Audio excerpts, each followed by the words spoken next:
Let's take a delightful, whimsical stroll down the dusty, sun-baked avenues of history and talk about the classic, time-honored tradition of the wanted poster. There is a certain undeniable cinematic romance to the concept, isn't there?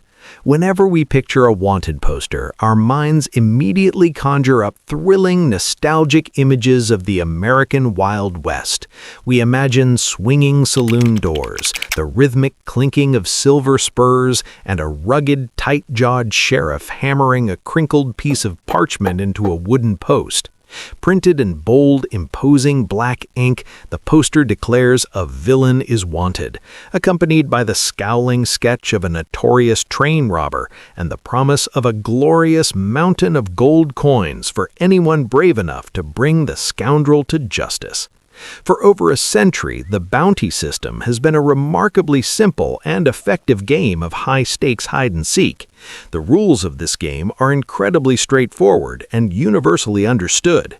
The authorities want a bad guy. The bad guy hides. A brave, enterprising bounty hunter finds the bad guy, drags him by the collar into the local sheriff's office, and triumphantly collects a massive reward. It is a flawless, time-tested economic transaction that has fueled countless Hollywood blockbusters and adventure novels. But within the incredibly simple rules of this historic game, there exists a fundamental, unwritten assumption. It is an assumption so blindingly obvious, so deeply ingrained in the fabric of human common sense that no lawmaker, no sheriff, and no military general in the history of human civilization has ever felt the need to actually write it down. You cannot collect the bounty on yourself. It is the ultimate paradox of the criminal justice system.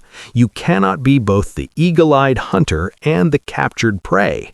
You cannot be the brilliant, opportunistic mastermind claiming the reward and the unfortunate fugitive wearing the heavy steel handcuffs. That is, unless you are a remarkably confident, beautifully oblivious man named Mohammad Ashan, who decided to absolutely shatter the boundaries of logic and pull off what is undoubtedly the most gleefully absurd, hilariously misguided entrepreneurial gambit in the history of modern warfare.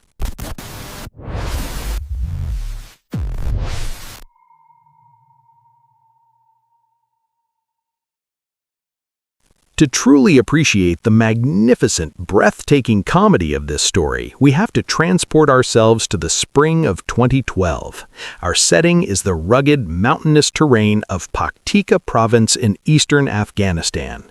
Now, generally speaking, an active military zone is not the place you go to find light-hearted slapstick comedy. It is a place of serious business, high tension, and intense operations.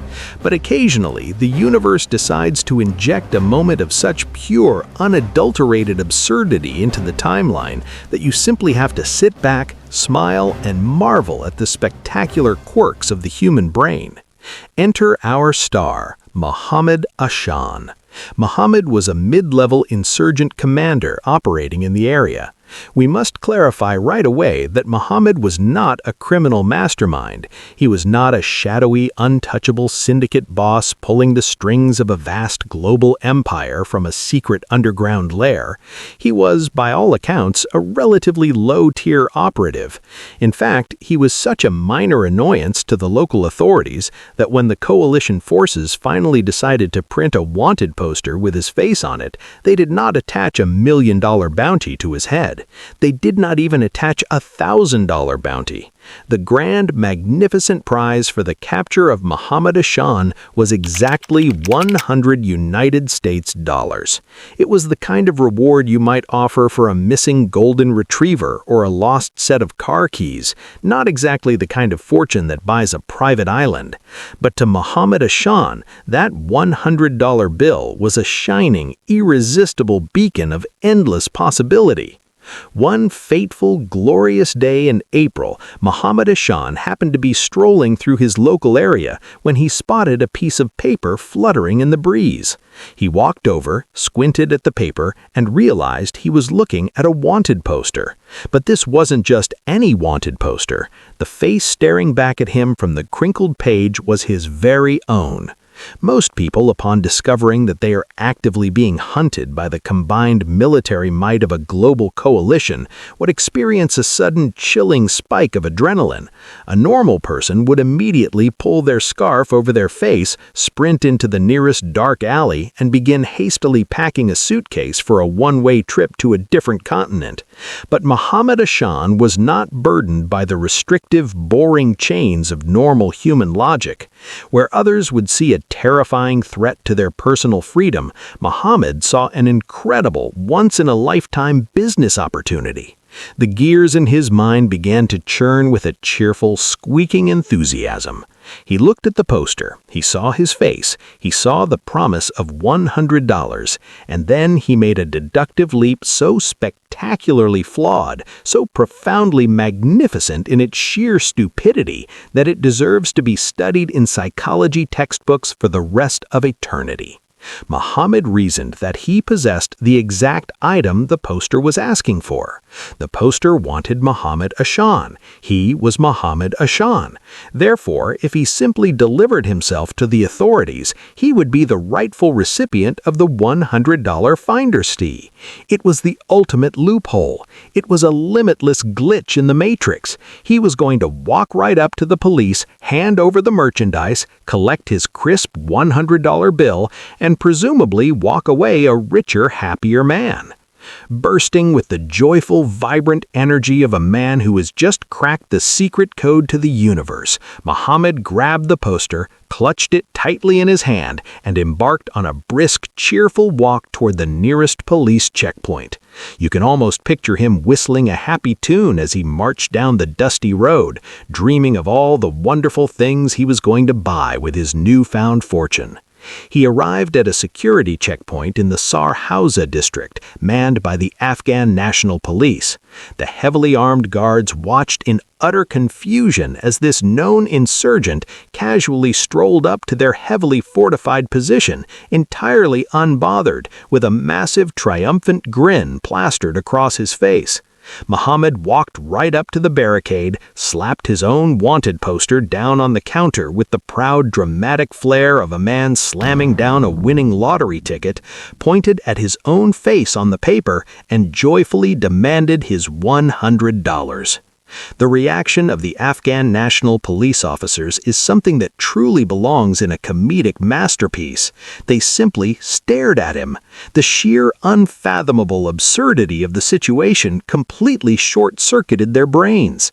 They looked at the poster, they looked at the cheerful man standing in front of them, they looked back at the poster. It was a perfect match, but the concept of a wanted man turning himself in to claim his own bounty was so incredibly bizarre that the officers genuinely did not know how to process the transaction. After a few moments of bewildered silence, the Afghan police decided that this situation was entirely above their pay grade. They picked up their radios and called the American coalition forces nearby, explaining that they had a man in custody who was aggressively demanding to be paid for his own arrest. When the American forces received the call, they were absolutely convinced it was a practical joke. The concept was too funny to be real. However, they dispatched a team to the checkpoint to investigate the absurd claim. When they arrived, they found Mohammad Ashan, still grinning, still incredibly proud of his entrepreneurial genius, and still eagerly waiting for his cash. The American troops, fighting back entirely justified fits of laughter, brought out their high-tech biometric scanning equipment to confirm his identity. They scanned his retinas, they checked his fingerprints, and the computer system chimed with a cheerful ding.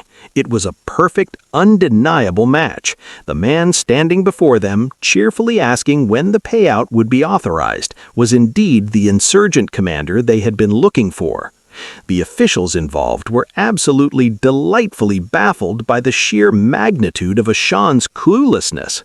One American official speaking to the press in the aftermath of the event provided what is arguably the greatest, most perfectly accurate quote in the history of military briefings. Struggling to contain his amusement, the official simply shook his head and told reporters, "Clearly, this man is the Taliban equivalent of the Home Alone burglars." It was a perfect comparison. Mohammad Ashan had walked directly into a trap that he himself had constructed, perfectly embodying the cartoonish incompetence of a cinematic henchman. Even as the handcuffs were securely clicked around his wrists, even as he was gently guided into the back of a heavily armored military transport vehicle to be taken to a detention facility, Mohammad Ashan remained blissfully, wonderfully optimistic. Reports suggest that as he was being processed for his imprisonment, his main concern was not his impending jail sentence, nor the total collapse of his insurgent career. His primary focus remained entirely on the financial transaction he believed he had just successfully completed. He was still cheerfully asking the deeply amused guards when his $100 was going to arrive. The story of Mohammad Ashan is a beautiful, shimmering testament to the absolute zenith of unearned human confidence. It is a hilarious reminder that sometimes the universe gifts us with moments of pure joy wrapped in the guise of unbelievable stupidity. Mohammad Ashan wanted to be a clever businessman. He wanted to beat the system and walk away a wealthy man. And while he may not have gotten his $100, and while he certainly did not get to walk away, he did achieve something far more permanent and entirely priceless. He achieved absolute, undeniable immortality as the man who proudly, happily, and gleefully sold himself out for the price of a cheap dinner. So the next time you feel a little bit of self-doubt creeping in, just think of the cheerful commander with the wanted poster. Channel a tiny fraction of his breathtaking confidence, and remember to always read the fine print. Thanks for watching. Please remember to drop a like and subscribe to the channel. Bye, and take care.